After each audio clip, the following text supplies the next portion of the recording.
Good morning guys! Welcome back! It's me again, ang tinderang si Aling Victoria.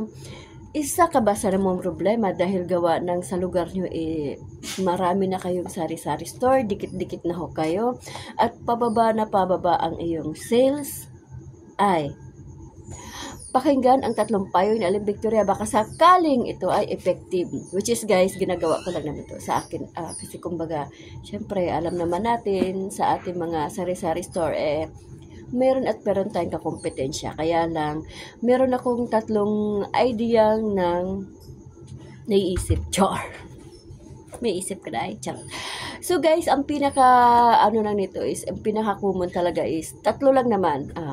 Una, syempre dahil sa sari-sari, matik yan, kailangan nating kumpletuhin, ganon. So, kailangan nating ma-provide lahat ng mga necessities nila, lahat ng mga pangailangan nila, especially sa pangkusina. Yun kasi yung mga dyan guys, pinaka-basic. Pangalawa is, kailangan pumantay ka lang ng presyo. Huwag naman yung masyadong mababa, basta importante pasok ka sa 10, 15 at 20% na presyo. Kasi syempre, pagbabaan mo pa, wala na, kapoy. Hindi na yun, guys. Kumbaga parang, hindi na siya maganda. Kumbaga parang lumibel ka lang, gano'n. Huwag mo masyadong babaan, huwag mo masyadong taasan. Sa tama ka lang. At higit sa lahat, guys, ito ang pinaka-the best kong payo sa inyo. Okay? Kailangan tayo, guys, magkaroon tayo na good relationship sa ating mga customer. You heard it right. Char, ang arting gata.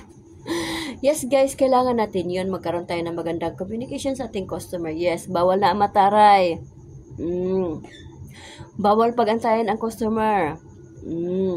Kahit kumakain ka, kailangan talaga guys, tumayo kang saglit o di kaya medyo dalhin mo na lang yun dito yung pagkain mo para andito ka na sa iyong kaha at mai-provide mo na kaagad yung bumibili sa'yo na halimbawa kahit sabihin mong pa yosi-yosi lang yan, pa isa-isang peraso lang yan guys. Kaya lang pag maganda yung mo sa kanila, pag maganda yung impact mo sa kanila, babalik at babalik sa'yo ang mga yan. Yes, kailangan mo rin magkaroon ng medyo konting sa kanila. Like nakita mo yung kapitbahay mo ngayon, bagong gupit. Bagong gupit, char, ganon. Ang ganda niya ngayon, ganon. Bulera. Yung mga ganong factor. Yes, kailangan mo rin magkaroon ng compliment sa mga customers, guys. Yes.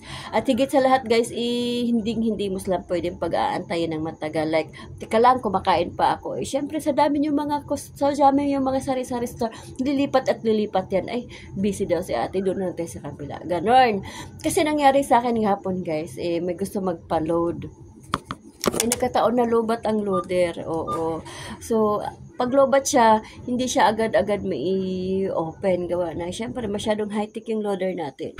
So, kumbaga, tatlo sila nag-aantay sa akin. So, sabi ko, wait lang ha, i-charge ko pa. Nagmadali na sila. Kaya syempre, mga estudyante.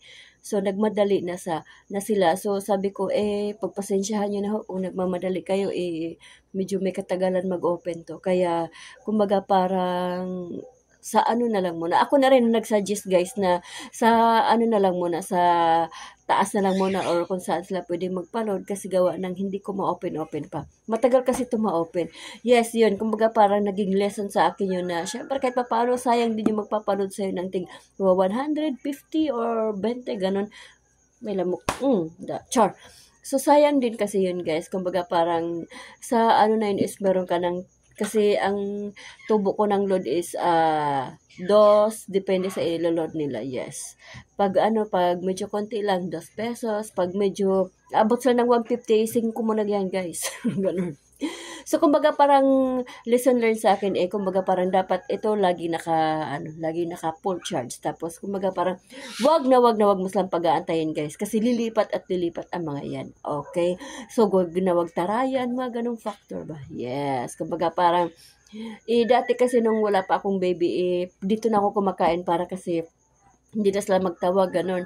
So, ang ginagawa ko ngayon, syempre, wala akong choice. Wala nag-aalaga ng anak ko. So, si nanay ang nasa kaha. So, syempre, si nanay minsan, tika lang, mag-antay muna kayo saglit, ganto. So, kumbaga parang, is mga parang syempre nakakaano rin, kaya lang no choice nga ako dahil sa ngayon wala pang magbabantay ng anak ko. Pero yun guys, ang may advice ko sa inyo, hanggat maaari, wag na wag nyo paantayin yung customer, kahit sabihin mo bibili lang ng isang ice yan.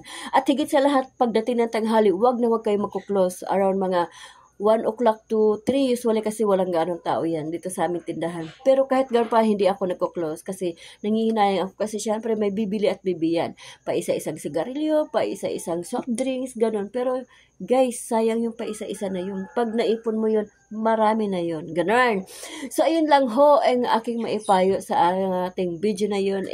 Hanggat maaari, wag kayo magpapantay ng customer dahil sa dami yung titinda, sa dami yung nagtitinda dyan, lilipit at lilipat yan. So, kung ba pag ikaw mayroon kang magandang relationship sa iyong customer, kahit gaano pa sila kaya layo, babalik at babalik sa yan. Tapos, syempre, may konting marites kayo dyan. Gano'n.